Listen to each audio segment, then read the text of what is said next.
3 முறை என்னுடைய உயிர் போக வேண்டியது தொட்டுட்டு வந்தக்கூடிய ஒரு சூழல். என் உடலில் இருந்து இந்த மண்ணில் பாரத தாய் இந்த மண்ணில் ரத்தம் சிந்தப்படுகையானால் நான் சொன்ன கருத்துக்கள் ஒரு ஆவணமாக அனைத்து மக்களிடத்தில் போக வேண்டும். இந்த களத்துல தைரியமா நிக்கிறது என்பது போராடு என்பதெல்லாம் ஒன்றுதான். ஆனால் எனக்கு நல்லா தெரியும் என்னுடைய வாழ்க்கையை நான் கத்தியின் மீது நடந்து கொண்டிருக்கிறேன் சார். ஒரு 5 நிமிஷம் வந்துடுறேன். எந்த நேரம் வேண்டுமானாலும் எனக்கு எது வேண்டுமானாலும் நடக்கும் எனக்கே நல்லா தெரியும். ஏன்னா பாதுகாப்புக்கு இருக்கிற காவல்துறை அதிகாரிகள் இருந்து தமிழகத்தினுடைய உயர் காவல்துறை அதிகாரி வரைக்கும் கூப்பிட்டு சொன்னது ரொம்ப உஷாரா இருங்க, எப்ப என்ன நடக்குன்னு தெரியாது, நாங்க போலீஸ் கொடுத்துருக்கிறோம், ஆனா அதெல்லாம் சொல்ல முடியாது. கட்டத்துல என் குனிய வச்சு என்னை காப்பாத்தி கூட்டிட்டு போறாங்க. இப்படி கூட்டிட்டு போகும்போது பாத்தீங்கன்னா என் தலையில இருந்து ரத்தம் ஒழுகுது, என் உடம்பெல்லாம் ரத்தம் நனையுது. நான் அப்படியே ஓடிட்டு தொட்டு பாக்குறேன், என்ன பயங்கரமா ரத்தம் வருதா, மண்டை குழந்துச்சா என்ன ஆயிடுச்சுன்னு தெரியல. அப்புறமே கட்டாரம் அடிக்கிறாங்க, இந்த எலும்பு மட்டும் கொஞ்சம் காய்ச்சல் ஆயிடுச்சு. ஆனா ரத்தம் ஊத்திக்கிட்டே இருக்கு. யாருக்குரிய ஒரு 50-100 மீட்டர் போய் ஒரு கடை நடத்திட்டு உள்ள என்னை தள்ளி அவங்க மூடிட்டாங்க. உடம்புல ரத்தம். அதுக்கப்புறம் இங்க மட்டும்தான் எனக்கு எலும்பு முடியும். பிறகு ரத்தத்துக்கான வழி பார்க்கற காணவே காணும். அதன் பிறகுதான் ஒரு 1 மணி நேரம் எடுத்து காவல்துறை எல்லாம் வந்த பிறகு செட்டை திறக்கிறாங்க. நான் போய் பார்க்கிறேன். என்னோடு இருந்த பாரதிய ஜனதா கட்சியினுடைய அத்தனை சொந்தங்களும் தன்னை அர்ப்பணித்து அத்தனை காயங்கள் அத்தனை ரத்தத்தை வாங்கி கொண்டு ஒரு சின்ன ரத்த காயத்தை கூட என்ன படாவிடாம தடுத்திருக்கிறாங்க. இதை விட நல்லிணக்கத்தை, இதை விட ஒரு சகோதரத்துவத்தை எங்குமே பாரதிய ஜனதா கட்சி எந்த நிர்வாகி இடத்திலிருந்தும் எனக்காக என் சிரமத்திற்காக என்று கை நீட்டி ஒத்த ரூபா கூட நான் வாங்கினது கிடையாது. மாநில தலைவர் எங்கள் மாப்பிள்ளை, மக்களின் மனதை கவர்ந்தவர், கோபமே படாத ஒரு அரசியல்வாதி. அவருக்கு எப்படி கோபம் வரும்னு எனக்கு தெரியல. நெருக்கடியான நேரத்தில் கூட அதை தட்டி கொடுத்து போகக்கூடிய ஒரு பண்பு. அப்படிப்பட்ட இடத்துல நான் போய் சொன்னதுமே அவர் சொன்னாரு, பிரைம் மினிஸ்டர் வராரு 1ஆம் தேதி, நிறைய ப்ரோக்ராம்ஸ் இருக்கு அப்படின்னு சொல்லும்போது என் மனசுல என்ன படுச்சுன்னா, முதல்ல இப்ப பிரதமர் வராரு, பிறகு கூட்டணி, பிறகு அது இன்னும் வேக வேகமா போயிடும். இப்பதான் புத்தகத்தை எழுதி முடிச்சு புத்தகம் ஆகி இருக்கிறது. கடந்த ஜனவரி 27, 2026 என் தாய் என்னை ஈன்றெடுத்து 50 வருடத்தை நான் தொட்டு இருக்கிறேன்.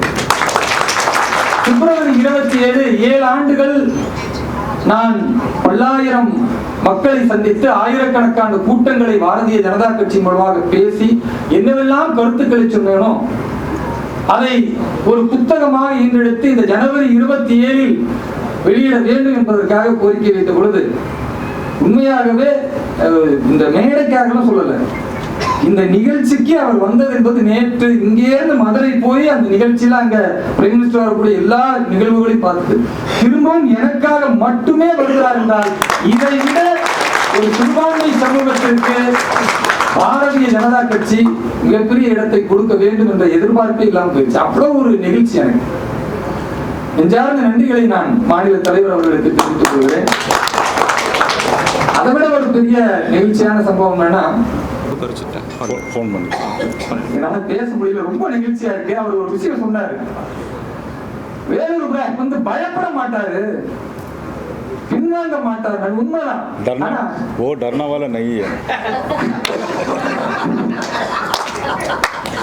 ஆனா இந்த புத்தகம் எழுதி முடிக்கும் பொழுது இதை கொண்டு போய் சேர்க்க வேண்டும் இவ்வளவு சீக்கிரமா என்று சொன்னதற்கு ஒரு காரணம் இருந்தது. என்னன்னா, இந்த களத்துல தைரியமா நிக்கிறது என்பது போராடு என்பதெல்லாம் ஒன்றுதான். ஆனால் எனக்கு நல்லா தெரியும் என்னுடைய வாழ்க்கையை நான் கத்தியின் மீது நடந்து கொண்டிருக்கிறேன் சார். ஒரு 5 நிமிஷம் வந்துடுறேன். எந்த நேரம் வேண்டுமானாலும் எனக்கு எது வேண்டுமானாலும் நடக்கும் எனக்கே நல்லா தெரியும்.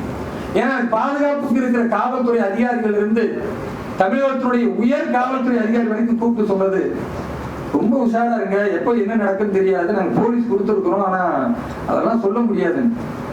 அப்போ என்னுடைய இந்த உயிர் இந்த தேசத்திற்காக, இந்த தேசத்தின் ஒற்றுமைக்காக, இந்த தேசத்தின் வளர்ச்சிக்காக என் உடலில் இருந்து இந்த மண்ணில் பாரத தாய் இந்த மண்ணில் ரத்தம் சிந்தப்படுகையானால் நான் சொன்ன கருத்துக்கள் ஒரு ஆவணமாக அனைத்து மக்களிடத்தில் போக வேண்டும் என்கிற காரணத்தினால்தான் மாநில தலைவரிடத்துல அவ்வளவு வேகமா நான் கொண்டு போய் இதை வெளியிட வேண்டும் என்று நான் சொன்னேன்.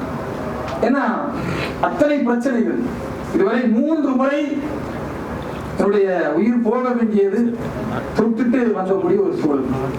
அப்படிப்பட்ட சூழல்ல கூட இன்னைக்கு களத்தில் இருப்பதற்கு காரணம் எந்த எதிர்பார்ப்பும் இல்லாம பாரதிய ஜனதா கட்சியில் சேர்ந்தா பணம் கொடுப்பாங்க, பாரதிய ஜனதா கட்சியில் சேர்ந்தா பவர் யூஸ் பண்ணலாம்.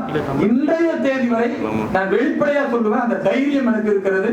பாரதிய ஜனதா கட்சி எந்த நிர்வாகி இடத்திலிருந்தும் எனக்காக என் சிரமத்திற்காக என்று கை நீட்டி ஒத்த ரூபா கூட நான் வாங்கினது கிடையாது. எந்த பிரச்சாரத்திற்கு போனாலும் பிரச்சாரத்துக்கு 10 காசு வாங்க மாட்டேன், அதிகபட்சம் அந்த காசு வேணா டீசல் போட்டு கொடுங்க. ஏன் இந்த அளவுக்கு ஒரே விஷயம் தான். எப்படி ஐயா அவர்கள் சொன்னார்கள், ஜனாதிபதிகள் நிறைய பேர் இருந்திருக்கிறார்கள். ஏபிஜே அப்துல் கலாம் என்கிற ஒரு மாமனிதனின் பெயரை சொல்லும் பொழுது ஒரு வித்தியாசமாக இருக்கிறதோ, அப்படி பாரதிய ஜனதா கட்சியில் தன் இன்னுயிரை விட, தன் குடும்பத்தை விட, தன்னுடைய பொருளாதாரத்தை விட இந்த தேசம், இந்த சித்தாந்தத்திற்காக உழைக்கிற ஒரு இஸ்லாமியன் முன்மாதிரியாக இந்த தமிழகத்தில் ஒரு நல்ல காரியகர்த்தாவாக இருக்க வேண்டும் என்ற ஒரே லட்சியம், அதற்காகத்தான் பயணித்துக் கொண்டிருக்கிறேன். நான் தாண்டி என்னுடைய பலம் என்பது என்னுடைய சிறுபான்மையினுடைய நிர்வாகிகள். பெயர் சொல்லலாம், நிறைய பேர் வந்திருக்கிறாங்க. படாலமா இருக்கட்டும், அல்லது பி ஜான் பீட்டரா இருக்கட்டும், கல்வாரி தியாகராஜனா இருக்கட்டும், அல்லது அஜ்மல் கானா இருக்கட்டும், நிறைய பேர் வந்திருக்கீங்க. எல்லாருடைய பேரும் சொல்லலாம். நீங்கள் எல்லாம் என்னோடு ஒரு பலமாக இருந்ததனால்தான் இன்னைக்கு இந்த 7 ஆண்டுகள் அத்தனை எதிர்ப்புகள், வெட்டுக்கள், குத்துக்களை எல்லாம் தாங்கி கொண்டு நிற்பதற்கு காரணம் என் சிறுபான்மை அணியுடைய சொந்தங்கள் என்பதை நான் மறந்துவிட முடியாது. என்னுடைய பலம் இதெல்லாம் தாண்டி பாபுஜி சுவாமிகள் வந்திருக்கிறார்கள், அக்கா பாத்திமா அலி அவர்கள் வந்திருக்கிறார்கள். யாரையும் விடுபட்டக் கூடாது, நான் ஒவ்வொருத்தரையா திரும்ப திரும்ப கூப்பிட்டுக்கிட்டே இருக்கேன். ஏன்னா ஏதோ ஒரு விதத்தில் இந்த கட்சிக்காக, இந்த சித்தாந்தத்திற்காக உழைத்துக் கொண்டிருக்கக்கூடியவர்கள். எனது அருமை சகோதரி சுமதி வெங்கடேசன் அவர்கள் வந்திருக்கிறாங்க, அக்கா பிரமிளா வந்திருக்கிறார்கள், அதே போன்று எங்களுடைய நம்பி நாராயணஜி வந்திருக்கிறார்கள், எல்லாரும் வெட்டங்களும் ஐயா வந்திருக்கிறாங்க. இப்படி ஒவ்வொருவரும் இந்த நிகழ்ச்சிக்கு வந்திருக்கிறார்கள் என்றால் இது வேலூர் இப்ராஹிம் என்ற தனி மனிதனுடைய இந்த புத்தகத்திற்காக மட்டும் அல்ல. 20 கோடி பாரத மக்கள் இஸ்லாமியர்களாக இருக்கிறார்கள். 75 லட்சம் இங்கே தமிழகத்தில் இஸ்லாமியர்கள் இருக்கிறார்கள். இப்படிப்பட்ட மக்களுக்கு ஒரு செய்தியை அவர்கள் புரிந்து கொள்ளக்கூடிய விதத்தில் கொடுக்க வேண்டும். அது வேலூர் இப்ராஹிம் கருத்தா, பாஜக கருத்தா இல்லாம திருக்குறானிலிருந்து என்று சொல்லப்பட்டிருக்கிறது, நபிகள் நாயகம் என்று சொல்லியிருக்கிறார்கள், இந்தியாவுடைய அரசியலமைப்பு சட்டம் என்று சொல்லியிருக்கிறது என்று தான் சொல்லியிருக்கிறது. ஒரே விஷயம் என்னன்னா, நம்முடைய மாநில தலைவர் பேசும்போது கேட்டாரு, இந்த மதரசாவில் படிக்கிறவர்கள் எல்லாம் இப்படி போயிடுவாங்க, அந்த வன்முறைக்கு போயிடுறாங்க, தவறா போயிடும் சொல்லி அந்த இஸ்லாமிய மக்கள் மனசு புண்படாதா அப்படின்னு. அப்ப நான் சொன்னேன், இது என்னுடைய கருத்து இல்ல.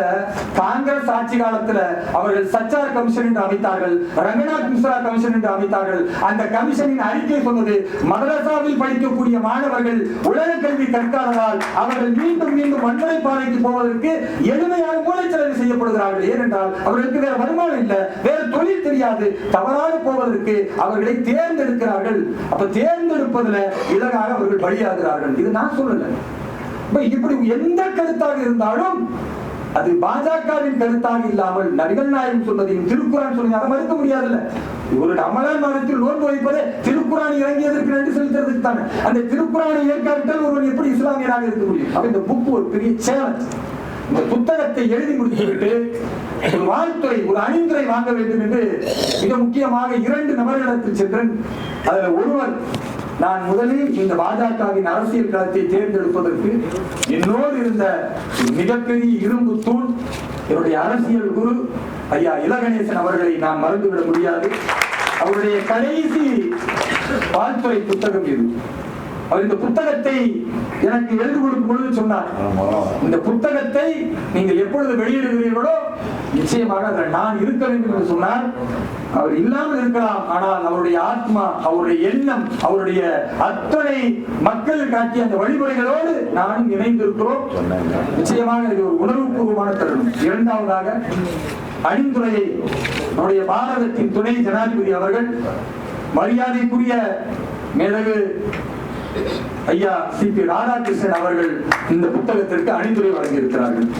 அவர் கவர்னராக மகாராஷ்டிரா மாநிலத்தில் இருக்கும் பொழுது அவரும் அடுத்த 1 மாதத்துல ஜனாதிபதியா போகிறாரு, துணை ஜனாதிபதியா. அதற்கு முன்னால் அணிந்துரை கொடுத்து ரொம்ப விளக்கம் அதுல என்னெல்லாம் இருக்கு அவரே முழுசா படிச்சு பார்த்துட்டு எப்படி இன்றைக்கு அக்கா தமிழிசை சவுந்தரராஜன் அவர்கள் எவ்வளவு டீப்பா டெப்தா, பெரிய ஆச்சரியம் என்னன்னா கொஞ்ச நேரம் அவங்க படிச்சாங்க நான் பார்த்தேன்.